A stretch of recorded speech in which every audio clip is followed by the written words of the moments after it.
And I think we should talk about what I consider to be the least surprising but most ridiculous story of the week. Eddie Jones returning to Japan. So, I mean, off the bat, if I can say, yeah, I kind of love it. I kind of love it. You do? I do kind of love it, yeah. But you go. Well, before I go, what do you love about it?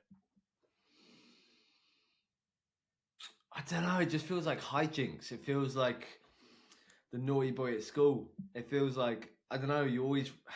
he's not an underdog at all, is he? But the man does things his own way, and there's something I like about that. I'm not saying it's good, right? But there's something, I don't know, it's kind of like... I like the way it goes. I like the way it falls. Anyway, please. Fair enough. So I feel like the opposite way of that. Okay. I get it. He's hijinks. He does things the Eddie way, but I think he's just basically stitched up an entire nation with Australia, unbelievably so. I mean, how are Australian rugby going to be feeling knowing that Eddie has now disappeared to Japan?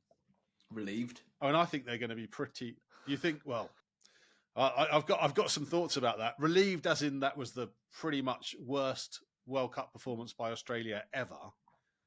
But I wonder. You saying Eddie does things his own way, yeah? I wonder, was he trying to get sacked as Australian coach to get the payout, knowing he's going to go to Japan and get a salary? Do you think he was doing it that much his own way, or do you just think things didn't work out in Australia? So you're saying if it was complete malicious intent? I'm just wondering. I'm putting it out there. I mean, that was a weird campaign from Australia, wasn't it? Binning off all the experienced players, taking all the youngsters, and then just basically just making odd decisions in each game and racking with the press every week. And all right, I sympathise with your view, and maybe even I'm realising right now, maybe I'm a bit too much of an Eddie loyalist, but no, I don't think that's the case. I don't think Eddie had this kind of hierarchy over plan. I think he's a man with always several plans, whether that's on the pitch or off the pitch. But I remember reading one article where Eddie was saying that he was always kind of looking to the future. He was kind of saying how the generation of rugby players they had weren't going to cut it, and it's better for the young players to have experience now and to be more in a prime position for the next World Cup, when it's based in Australia. And he's kind of planning ahead. And I think that is Eddie a lot of the time. You see him in the England position, he was always planning ahead. He was almost never present. I think that's why probably a big reason we lost the World Cup final, because he was always so planning ahead that he planned for the New Zealand game, right? He had planned for the New Zealand game. And then beyond that, he planned to win.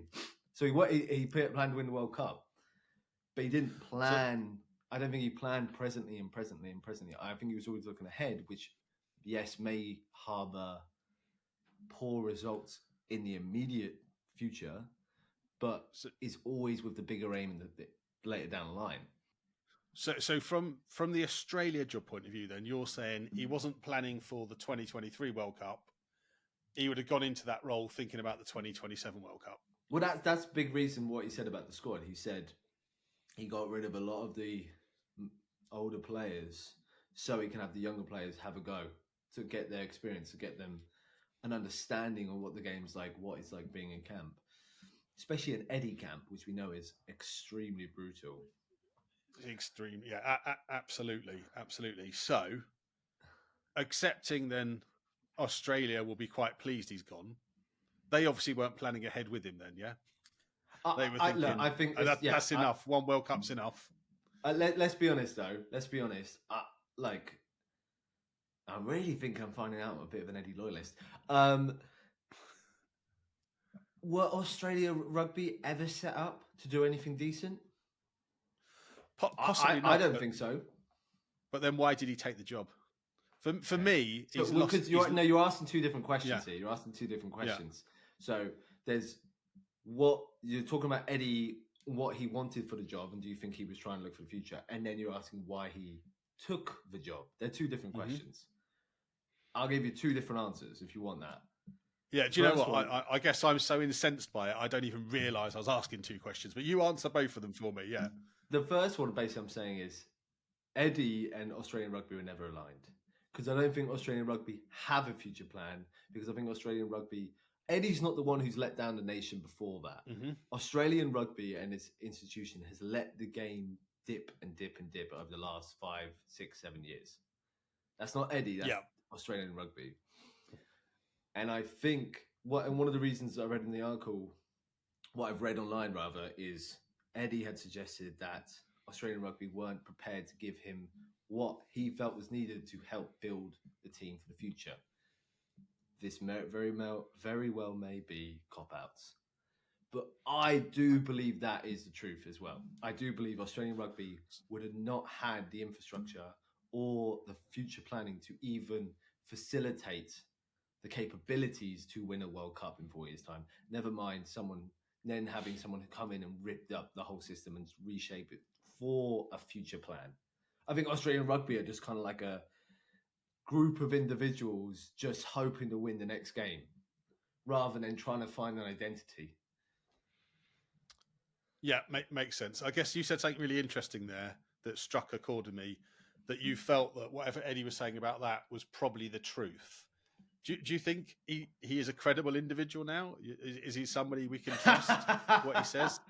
I mean, he supposedly had never spoken to Japan while he was Australian coach, but it now turns out that he did have a conversation back in August to help them, and if I've got it correct, help them identify what sort of person they'd want when they come to recruit for the 2027 World Cup. So maybe he just held up a picture of himself in that conversation. He didn't ask for the job, but this is what you need. Do you think he's a credible individual? Let me answer that with what your other question was, which was, why did he take the job? He took the job because of an emotional reaction, because he lost the English job. That's the only reason why. Mm-hmm. He took it because he knew he was could potentially face England would it be the quarters? If it would have been Australia got a second place win, right? Yeah. He knew that was going to happen and he wanted to just butcher them. Yeah.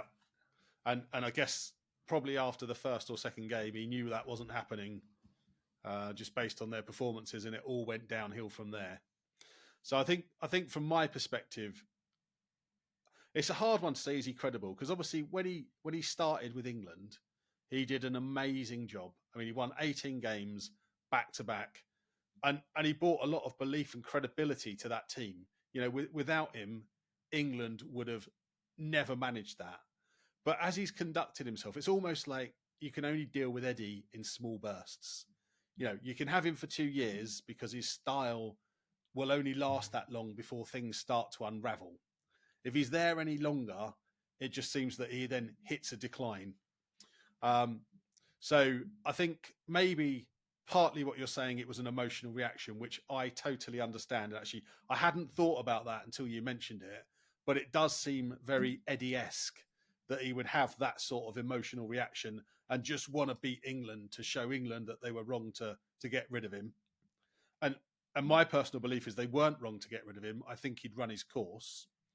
I also think it's really interesting that, you know, he would have gone to that Australia job maybe out of an emotional reaction, as you say.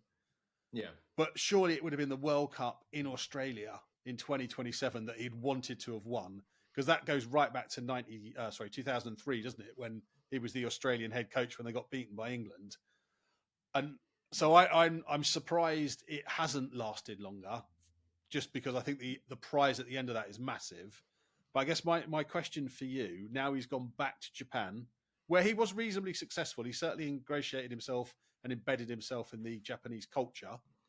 And they had some success with him. Do you think he's going to make any major difference to Japan 2027 side? Are we looking at Japan getting past quarters?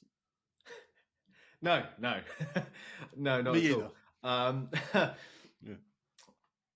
I don't think Eddie is beyond criticism in any way. I think he's handled the situation very, very poorly, and he's frankly just been selfish. But I think Australian rugby and Eddie aren't aligned and never were. And what I mean by that is Eddie may not be the best coach out there anymore, but he still wants to win. He still wants to be the best. He still wants to win a World Cup. And I think he wants true, determined grit, tenacity, brutality from his squad and from what he can harness from his squad. And Australian rugby just don't have the setup, and they just don't even, I don't think they even want to win the World Cup in Australia. There's no talk or buzz about it. They're not trying to say we're building for the future. Yeah, letting players leave for rugby league.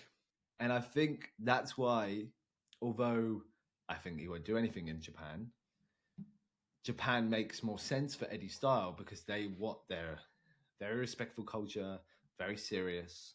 They want to win. They want to grow. They want to become a first-tier nation. They have a goal. And I thought you could argue they've been one already, couldn't you?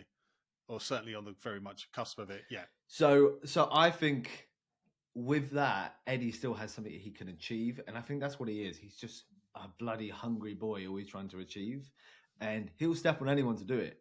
His own players, his own country, his own coaching staff. Yeah. I'd say I feel sorry for his wife because she's going to end up living in 3 different countries in 12 months.